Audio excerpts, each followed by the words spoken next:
안녕하세요, 스타커입니다. 오늘도 중요한 뉴스들 많이 있었죠? 정리 한번 해드리도록 하겠습니다. 그리고 멤버십 문의는 언제든 댓글에 있으니까 궁금한 거 있으시면 문의 주시면 됩니다. 자, 오늘 가장 중요한 일정이었던 것 같아요. TSMC 실적 발표가 나왔습니다. 오늘 시장이 조금 안 좋은, 선물 시장이 안 좋았거든요. 근데 TSMC가 실적 발표하고 나서 갑자기 오르기 시작하더라고요. 자, 첫 번째 실적은요. 여러분 항상 그렇지만 예상치 대비로 보시면 되죠. 4784였는데 5057 비트했죠. 순이익은 전년 대비 35%. 이 정도 큰 기업이 35%나 성장한다는 건 여러분 엄청난 일이죠. 매출도 많이 늘었고요.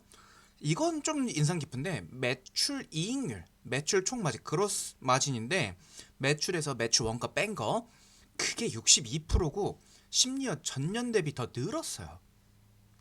자, 여러분 기업들이 원래 성장하다가 성장률이 조금 줄잖아요. 그림으로 보여주자면 어떤 느낌이냐면 이렇게 가다가 이렇게 가죠? 근데 지금 TSMC 실적 어떻게 하고 있냐? 이렇게 가고 있다는 거예요. 그래서 이게 엄청난 거거든요, 여러분. 그래서 매출 이익률마저도 늘었다는, 그러니까 한마디로 똑같이 팔아도 더 버는 수준까지 왔다는 거라서 엄청나게 뭐랄까 위대하다. 엄청나게 많이 늘었고요. 그리고 캐펙스 투자도 이것도 참 예쁘거든. 봐봐. 여러분 자본 지출이죠. 캐피탈 익스펜디처. 예상이 400에서 420이거든. 근데 409야.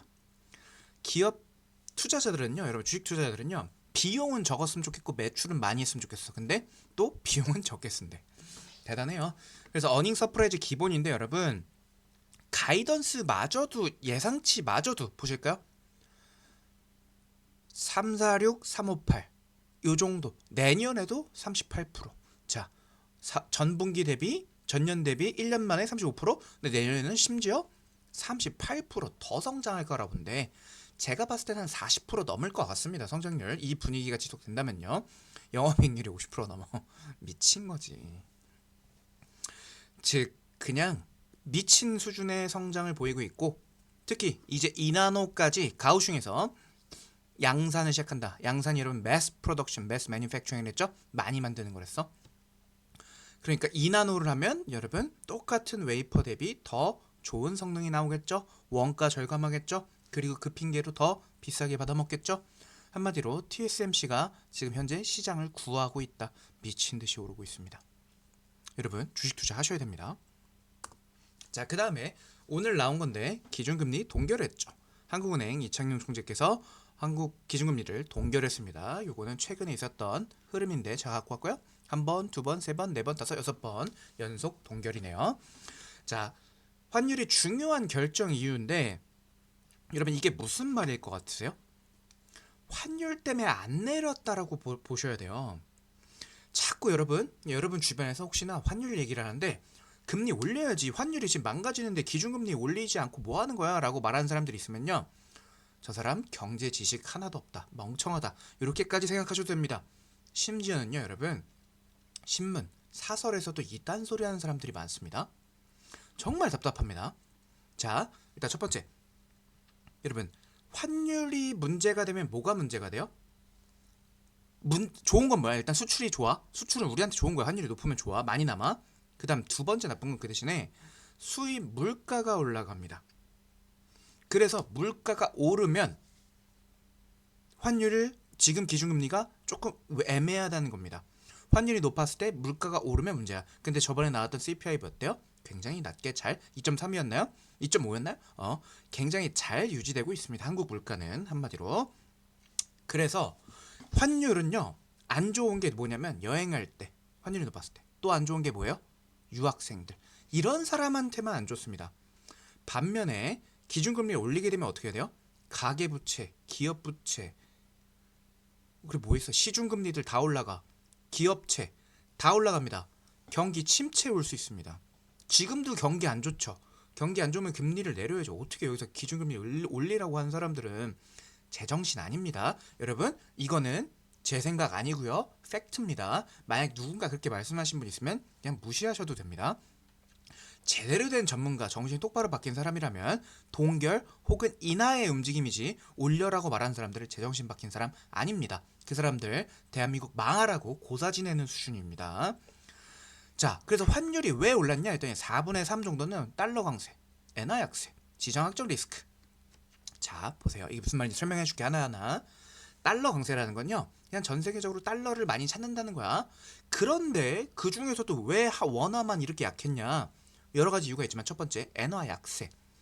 한국 돈이 지금 엔화랑 거의 똑같이 왔다 갔다 합니다. 엔화가 좋아지는 날은 한국도 좋아지고, 화폐의 가치가 엔화랑 거의 지금 커플링 되어 있는 상황입니다. 그다음 두 번째, 한국, 일본, 대만, 우리 지난 영상에서 보여줬죠? 한국, 일본, 대만만 안 좋거든? 여러분, 근데 한국도 GDP 2025년에 비해 2026년 2배 정도 성장할 거로 보거든요. 작년에 0.8이었거든? 올해 1.5 정도 나올 것 같아. 아니, 그런데도 불구하고 또 대만은요? 대만은 반도체 때문에 경기가 미친 듯이 좋습니다. 일본이요? 기준금리 올리는 흐름이야. 경기가 좋아서. 아시아의 삼룡이 다 경기가 미친 듯이까지는 아니어도 과거보다 좋아지고 있는 흐름인데 가치가 떨어진다. 왜 그럴 것 같으세요, 여러분? 그게 바로 여기 지정학적 리스크예요. 트럼프가 대만, 일본, 한국을 꼭 꼬집어서, 왜? 대미 무역 흑자를 많이 보고 있는 국가잖아. 얘네를 찝어가지고 돈 갖고 오라고, 너네 기업 갖고 오라고 협박을 했던 국가들이에요. 그러니까 어떻게 돼요? 기업들이요, 달러를 벌고 혹시나 미국에게 뜯길 수 있기 때문에 그냥 들고 있지 원화로 환전하고 있지 않다는 겁니다. 이해되시겠어요? 즉, 한국만 그럼 모르겠는데 한국, 일본, 대만이 다 약해. 왜?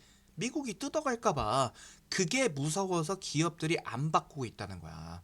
그 다음에 뭐 4분의 1 정도야. 미국은 뭐 당연히 미국 투자하는 사람들 많이 늘어났고 서학 개미 많잖아. 그런데 이것뿐만 아니라, 너무 얘기가 길어지나?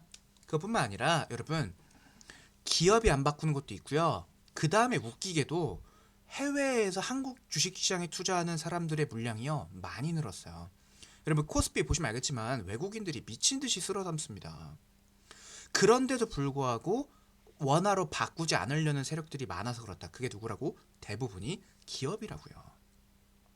이해되시겠습니까? 누구는 이렇게 표현해요. 뭐 윤지호 센터장 같은 분은 당연히 이런 이유도 있지. 미국의 성장률이 한국보다 높으니까, 그러니까 미국에 투자하지, 성장률 높은 나라에 투자하지, 누가 낮은 나라에 투자해. 그것도 맞아.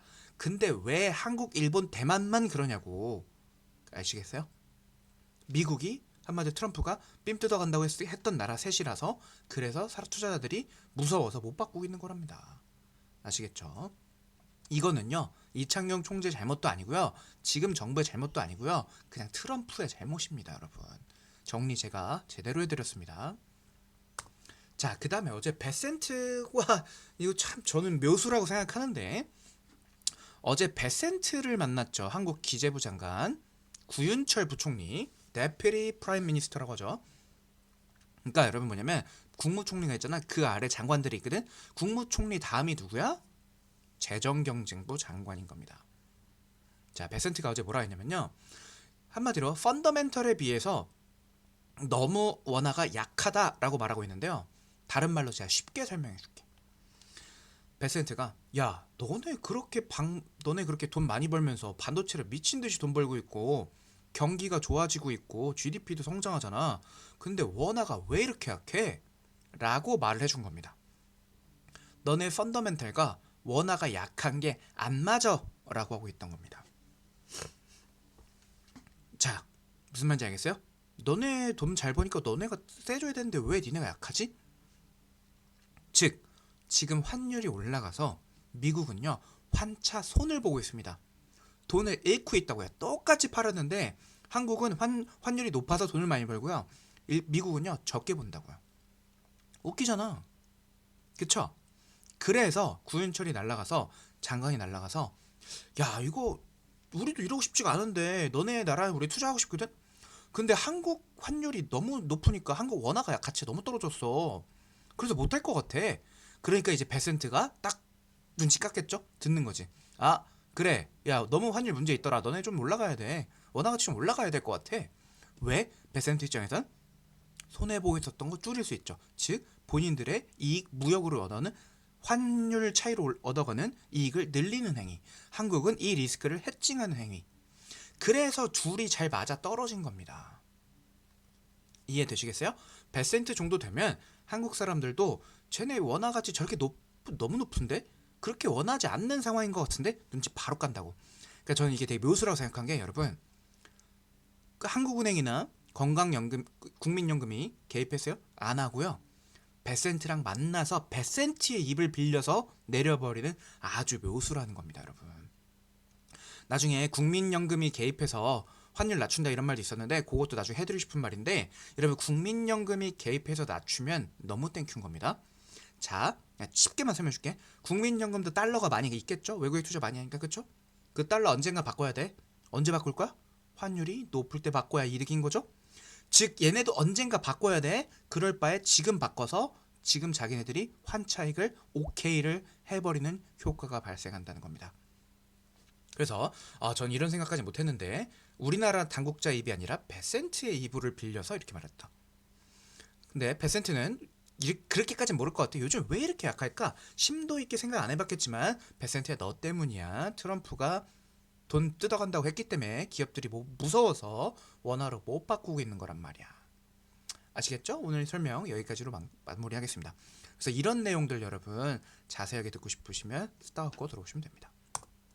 그래서 여러분 이런 내용도 실시간으로 제가 설명해드리고 여러분 투자에 도움되는 이야기 정말 많이 하거든요.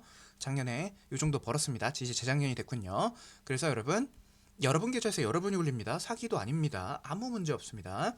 그래서 제대로 배우시고 나 이 기회에 미국 투자 제대로 배울 거야. 그럴 분들 종목 얘기도 많이 합니다. 왜냐면 산업 얘기도 많이 해서 반도체 얘기할 수밖에 없으니까. 궁금하신 분들은 댓글에 있으니까 언제든지 문의 주시면 됩니다. 이상 스타워크였습니다.